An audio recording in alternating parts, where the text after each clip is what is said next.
Hey guys, welcome back to MMA Library.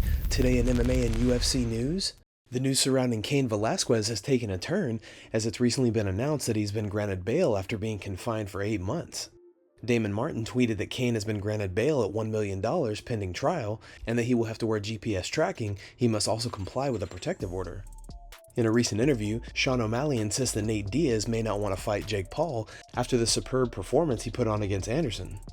He impressed me. Jake impressed me.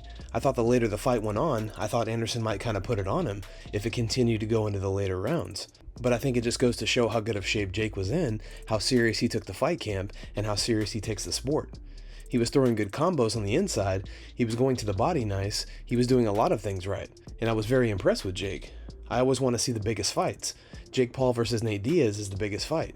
Jake, I think he wants to be taken more seriously by fighting a real boxer and going after a belt. But I think I'm like, you might as well fight Nate Diaz, and I don't know if Nate takes that fight. Nate might have seen, Jake looked good. It's not like Nate probably looked at him and thought, well, I'll go in there and just whoop him.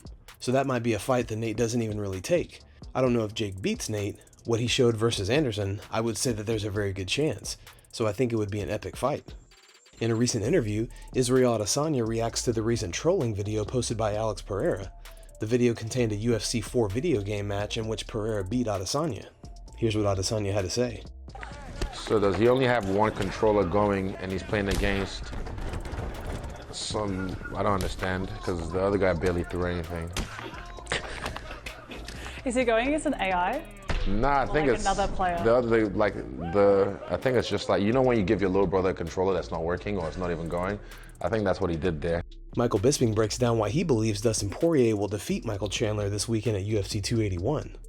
Obviously, Poirier is looking for the TKO, but Michael Chandler is very tough. However, he has been dropped. He got dropped by Tony Ferguson, he got dropped by Charles Oliveira. He has been shown to be a little bit chinny. Tony Ferguson is a great fighter, but I think the best days are probably behind him. Dustin Poirier has shown time and time again that he can wear down great fighters like Conor McGregor, like Justin Gaethje, and he can put them away. If he could do that, I think he can put Michael Chandler away. I say Dustin Poirier gets a TKO in round 3. Dustin Poirier has the better boxing, he's got the longer reach, but only by 1 inch. When you see Michael Chandler, he's a shorter guy, but he's got a 71-inch reach.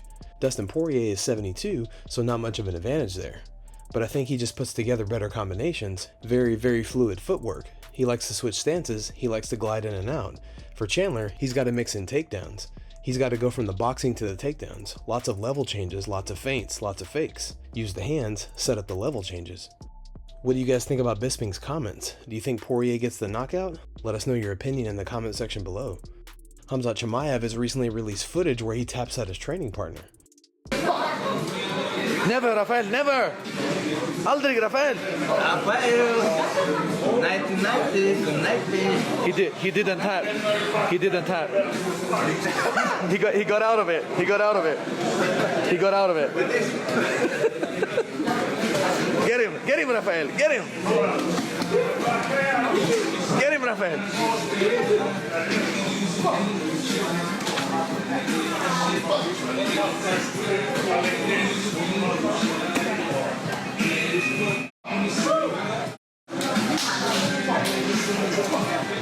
Good work, Rafael. 2 submissions. Good work. 2 submissions. 2 no.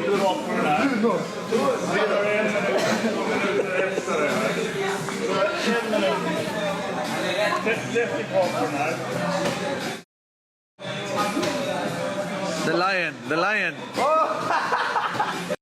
On a recent episode of the DC and RC show, Cormier and Clark joke about Cormier's muscles before previewing the Adesanya vs Pereira fight this weekend at UFC 281. Here's the clip. Not everybody can look like me. Hey, I'm the guy that, my mom always told me, like, bro, let me tell you something. My mother, God rest her beautiful soul, always told me, oh, you're so strong, baby. So, how sometimes you think, like, this dude DC think he good at everything. That's Audrey's fault, son. Hey, it was all that positive reinforcement from the house. Audrey telling me stuff like, ooh, look at his muscle. And I was a little, when I was like 10, always I'm like, doing it. She's like, look how strong he is. But if your mama don't love you, nobody can love you. Hey, bro, and she done tricked me into doing stuff that I never thought possible. DC, so here is my question. We keep talking about the 2 kickboxing losses for Israel Adesanya, and the way Pereira was able to take advantage of winning on the cards, the first fight, and then the knockout, which everybody speaks about in the second fight. Izzy was fighting well in that second fight. Right. How much do we take away from that as fans? How much should we pay attention to that? And as a fighter, how much do those fights weigh into the way that these two men approach Saturday night? You know what's crazy? It's like, do you anticipate Israel Adesanya all of a sudden becoming a wrestler? Because if not, right, it doesn't change. It's gonna look like a kickboxing match, because the reality is Izzy's not gonna clinch him much. Izzy's not gonna grapple with him much. And you see that left hook? That's the same shot that knocked out Sean Strickland. Yeah. He's got a fantastic left hook. The dude's just good. But the reality is they're kickboxing now, or at least I anticipate them kickboxing with 4-ounce gloves. These are 12-ounce gloves they're wearing before. So if he's got the power to put the champ out with 12-ounce, imagine what he could do to him with 4-ounce gloves. Right.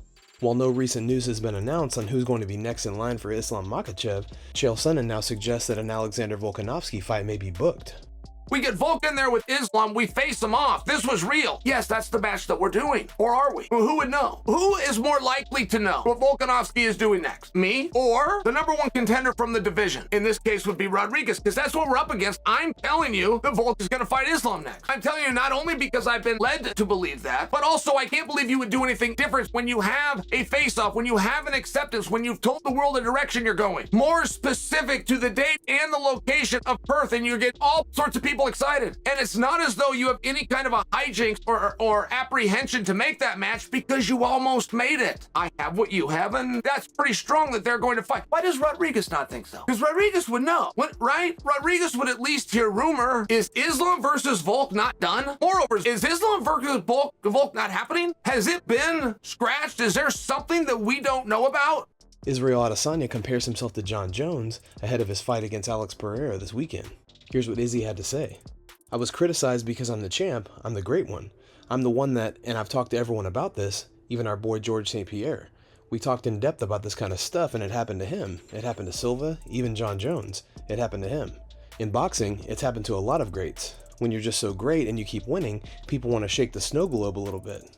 Not many people in this life have ever been in my position and would understand. You might see it, you might watch it on TV, but not many people have been in this life in my position. St. Pierre has. I was there.